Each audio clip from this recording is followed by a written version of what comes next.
मधून एक षटकार पाहायला मिळाला. आता दुसरा षटकार मात्र सुनीलच्या बॅट मधून पाहायला मिळाला. 17 धावा धाव फलकावर लागलेत. तर पहिलं चेंडू मात्र पिंटूला सुद्धा समाधान दिले. मात्र षटकारांचा स्ट्राईक वरती सुनील. हा चेंडू उडवला पुन्हा सरळ पाठवला. दुसरा सलग षटकार सुनीलच्या बॅट मधून. पहा दमदार फलंदाजी. सागर सारखा फलंदाज मात्र मैदानातून बाहेर झाल्या नंतर जिम्मेदारी घेतली. मात्र सुनीलने खांद्यावर सलग 2 षटकार ठोकले. 12 धावांची योगदान दिली. मात्र स्वतःची संघासाठी मात्र धाव फलकावर धावा लागल्यात.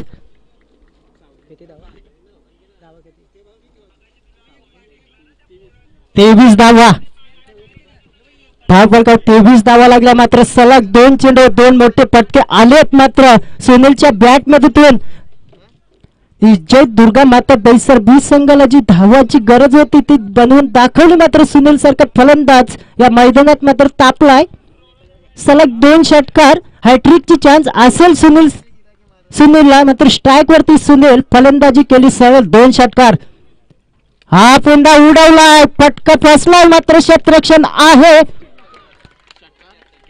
आणि तिसरा षटकार मात्र चुकी केली. मात्र क्षेत्ररक्षणनी झेल कन्वर्ट करता आला नाही. खेळ गेला मात्र आवाक्याच्या बाहेर. 6 धावा मिळाल्या संघाला. संघाची धावसंख्या पुढे सरसावेल. बघा हॅट्रिक पूर्ण केली. आज तिसऱ्या दिवसात मात्र सुनीलची हॅट्रिक पूर्ण झाली. या वेळेला दुसरा षटक मार्ग असताना स्ट्राईक वरती सुनील.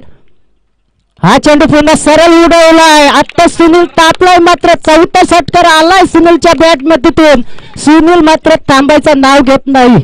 कारण तापमान वाढलंय. सुनीलची बॅट तापले.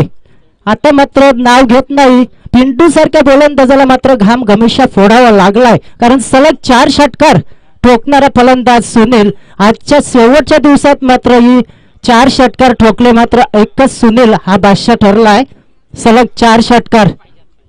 तर पहा सुनील सारखा फलंदाज मैदानात आग उधळलाय. हा सरळ खेळला. या वेळेला लोंगमचा आलाय. मात्र चुकी केली. दुसरं मात्र रन पूर्ण करेल का? स्ट्राईक ठेवणं गरजेचं आहे सुनीलला. कारण त्याच्यामध्ये क्षमता आहे.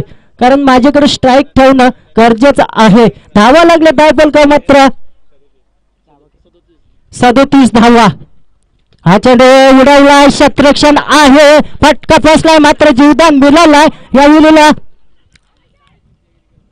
आणि या वेळेला मात्र खराब क्षेत्ररक्षण.